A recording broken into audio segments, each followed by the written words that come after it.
It's time to install, inspect, and protect. Welcome to Community Connection. I am Maria Serrao. I am here at LA County Fire Department 106. I am joined by Captain Andy Olvera, and we are talking about in-home fire safety for the new year. Yes. Thanks for joining us today. Yeah, thank you for having me. Oh, of course. All right, now it's interesting because the statistic shows that 3,000 people die each year in their homes because they don't have smoke alarms or they don't change the batteries.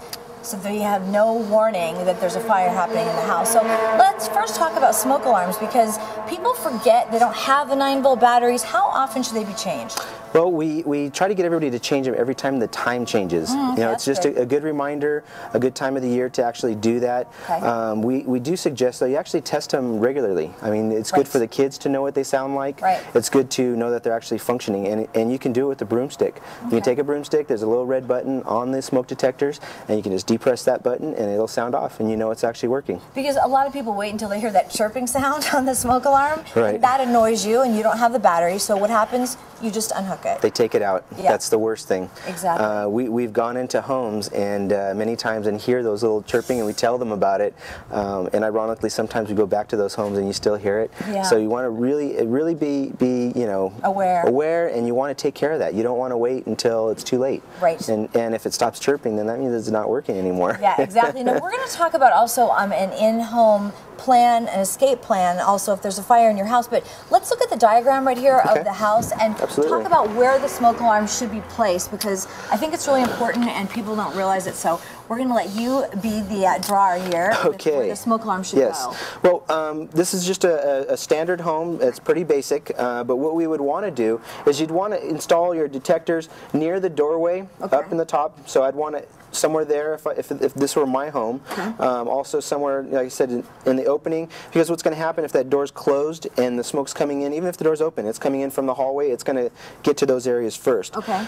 Areas and you also want to put one inside your entry hallway area, but areas you do not want to be near is a bathroom. Right, because of the heat from the water. The steam. The steam, exactly. The steam. You take a hot shower, the steam comes out, and you have the smoke detector going off. Right. Heaters, if you have the old furnaces inside the hallway, those will actually set them off too. So if it has a hallway heater, you don't want to put it there.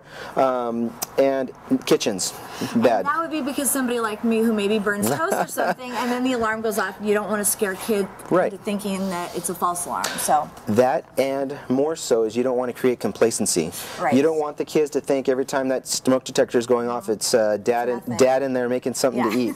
So that's what we don't want. So bedrooms, and here's another bedroom here, and the living room area, or you can, yes, the living room, but typically the ceilings are adjoining the kitchen, and the smoke will roll, like the cooking smoke or whatever, if you're frying something, will go across the living room ceiling. So you want to be careful about that. If you have a partition wall, then absolutely that'd be a good place, but just beware that you might still have residual issues from the kitchen if you do that. But it is a good place to have them. Larger homes, you want them in every major room. And I mean, it's good. Upstairs as well if you've got a 2-story dwelling as well. Absolutely. If this were a 2nd story above here, same thing in the hallway, in the entries of the bedrooms, you also want these smoke detectors. And it's just safety. It's just I like to call it, it's a very inexpensive insurance policy.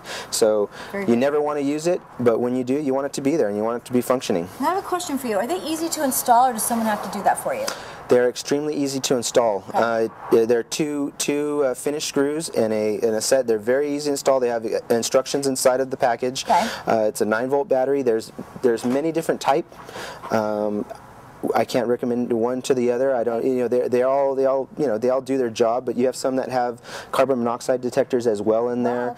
You have just different brands and different styles. Some are easier to replace the 9-volt battery. So those are things you want to look at. Some of them it's external. You don't have to take it down to do it. So many different options. Whatever option the people choose, we just ask that they choose one. Right. And actually, if you can hang a picture, you can pretty much hook up a smoke alarm. Absolutely. Right? And absolutely. Up high, down low? On the ceiling. On the ceiling. Mounted to the ceiling. All right. Or very close to, within a couple feet from the ceiling. Okay, now why is that? Because smoke rises. Rises, okay, good. All right. Another topic we should really touch on is candles burning. Candles. And a lot of times you see people's homes and they put candles by books or places where you just think that looks really dangerous. So We should talk about that because it's not a good idea. Right. Candles are one of our #1 causes of fire. We have that and electrical cords. We can talk about that when we're done. That's a great one, yes. But the candles are very important that you have them on or inside a candle holder. Okay. Freestanding candles. Yep. We'd never want to leave those candles unattended. And unattended would even mean going to sleep. Yes. So if you're going to go to sleep, just put the candles out. How many times, like you said, near books, things tip over. If you have small animals in the house, cats, they walk along the top of the counters, they tip things over. It could be as easy as the cat walking behind the curtain and the curtain brushing out and catching the curtain on fire. So many things could happen with candles. Candle safety is a top priority. I mean, we really want to make sure people know how dangerous candles can be. They're decorative, they're ornamental, they smell good. Yeah. There's a lot of good to them. Right. But there is bad that happens as well, and the other side of that is just make sure they're attended. Now, are jar candles better than freestanding candles? Is that safer, or they still have to be put out at the end of the day? Yeah, they still have to be put out. The type that are made in the jar. Yes. Yeah, and attended and unattended is the biggest issue there. But it would be safer. Yes. Okay.